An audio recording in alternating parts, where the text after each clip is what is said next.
I'm gonna be real with you guys, man. I relapsed, like, yeah, bro, and it's been making me kind of avoid making this video, or even it's been causing me to avoid talking to you guys and connecting with you guys again and reaching out to you guys again, because it's like, if I'm an educational content creator, then I'm supposed to have it all figured out, right? I'm supposed to understand it, the ins and outs, and the lefts and the rights, and all the details, right? But I'm gonna be honest with you guys. I'm also trying to figure this out. I'm also trying to overcome this addiction myself, bro. I think I'm just gonna be open with you guys and transparent and honest with you guys, because why am I hiding? It's hypocritical of me to tell you guys that I, you know, overcame the stuff, and then, I won, and you guys can do it too. And then I go back and I fail, and I don't let you guys know. And then let's say I overcome the addiction again, then I come back and I'm on time. Yeah, you see, I can do it, I can do it. That's just not gonna be fair for you guys, and that's just unrealistic, because I can cause a lot of people to be anxious and depressed, because y'all will start comparing yourself to me when I'm presenting myself not even in the full picture of who I am.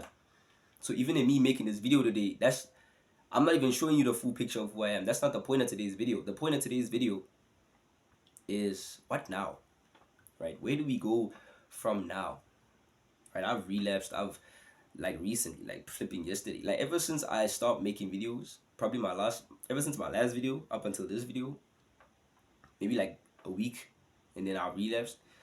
So it was like, damn, obviously I was avoiding this whole thing.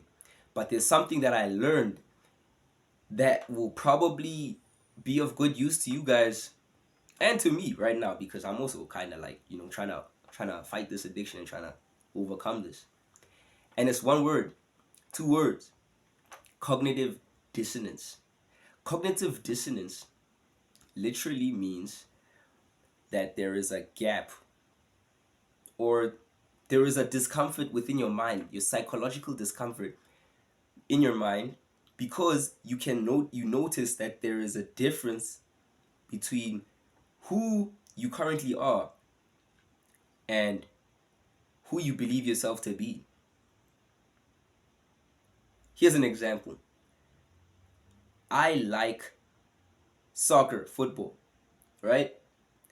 That's an attitude you have. That's a thought you have, a belief you have about yourself, right? So cognitive dissonance would be you having that belief, but then you playing.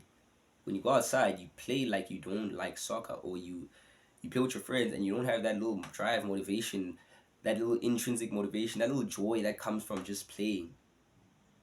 And then it's like, do I actually like soccer? And now it's like there's this discomfort, because you kind of still trying to figure yourself out. And what your brain will do is it's gonna try its best to really sort out and resolve that discomfort, because your brain really hates discomfort.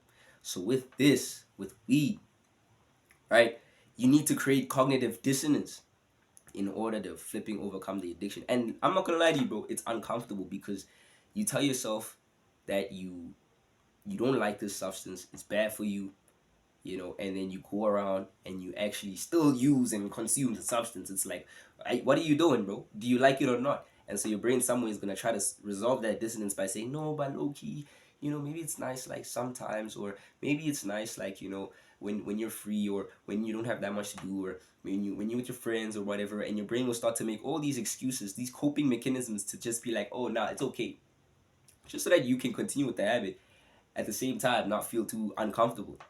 So I'm saying, yes, go for that discomfort.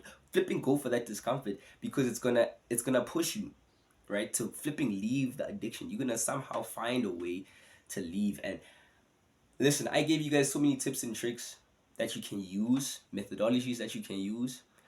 But at the essence of it, it's really here, and it's really here, right? The deep essence of your identity. That's where it lies. And it takes a long time sometimes to change parts of yourself that have been so deeply ingrained for years. So I get it. DM me, bro, if you really want us to talk, and, like, we can really, like, strategize, and, follow me on IG for sure. We can strategize, we can talk, and we can, like, be in this together. But either way, cognitive dissonance, bro. So here's a prime example. Oh, weed is not good for me, right? Weed is not good for me. It's bad for me. or it ruins my brain, or it ruins my sleep, it takes away from my health. Boom. Right. But at the same time, it's nice. You see that little it's nice thought? It needs to change. I don't know to what though. Whatever works for you. Everybody is different, especially when it comes to overcoming addiction. Something I've realized. Everybody is different. Yeah, the techniques and the methodologies are the same. The systems are the same. But at the core of it, right, the identity shift, it's different for everybody. The attitude change, right? How you evaluate this specific substance, whether it's good or bad, it is different for everybody. And so with you need to find a supporting attitude for the lifestyle that you want to live. I'm talking to myself too. I ain't gonna lie to you. Like, but as I'm helping you guys out, I'm also actually getting help myself. Find some sort of attitude that will match the lifestyle that you want to live. Literally, bro, because it's like I am sober because I what's an attitude? An attitude that sober people have. I don't know. I'm a flipping drug addict, bro. So what's an attitude sober people have? Write in the comments. If you're a sober guy and you're watching this video and you want to send this to your friend, please type in the comments. We need to hear some attitudes that y'all sober people have so we can adopt them, internalize them ourselves. I have an idea though. Okay, so I have an idea right now. Okay, so maybe boom. I'm sober because I love to preserve my life. I love to live life. Substance abuse, it has no positive in effect at all. Right now, that might be wrong, technically speaking, but you're doing this to get you away from the substance, to get you to be able to depend, to live without it.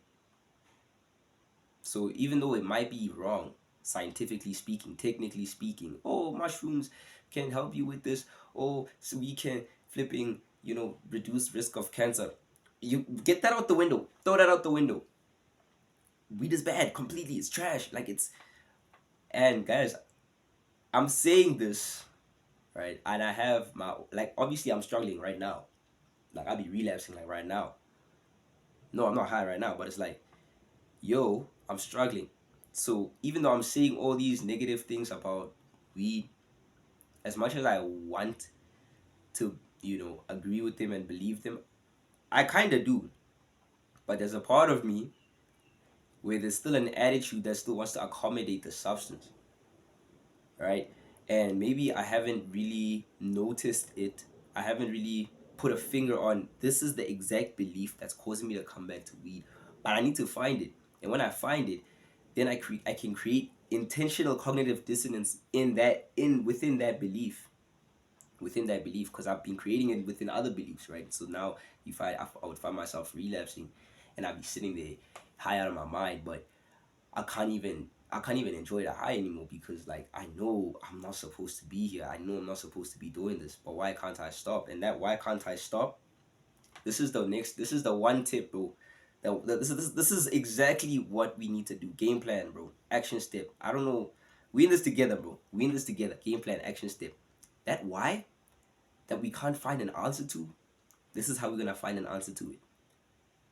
One word. Might be gay. One word. Journaling. So we're gonna open our journal. And we're gonna start to write down all the reasons why we are still depending on this substance, why we still feel like we're pulled to this substance, whether it's porn, weed, alcohol. I think this channel should just accommodate everybody, bro. Everybody who just has a crutch, some sort of addictive crutch, and they want to overcome that. Now we go into the journal and we like, why? What's keeping me here? This is going to take some inner work. It might take you 20 to 30 minutes. Sit down for a good 20 to 30 minutes because you might only start to get the deepest answers after that time. I know because I've done journaling work, but just not for this area. So now it's like, okay, now I need to because I also want to help you guys overcome that. Now I also need to like put that work in. I feel like my first streak was very based off luck.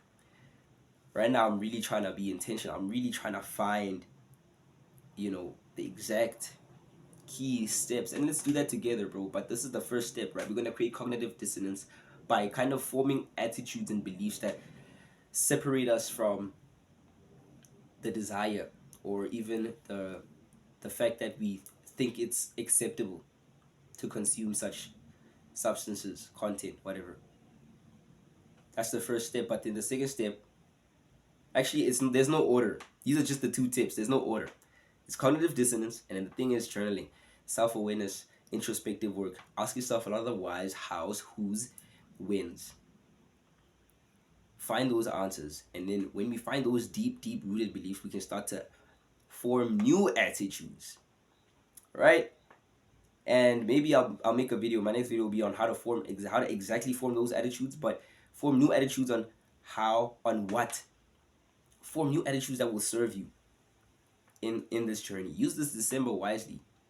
All right, don't waste your time, bro. Use this December wisely to find and form new attitudes that will support you in the life that you want to live. Now, for in this case of this channel, it's the addictions. So to stop the addictions, I know I usually tell stories in my videos, but I think for me today, this is from the heart, because like I've been avoiding this, and like you guys I had to be real and honest with you guys. Like, damn, bro, I got weed in my wardrobe right now. Ooh, I probably should not be saying that. You know what I mean?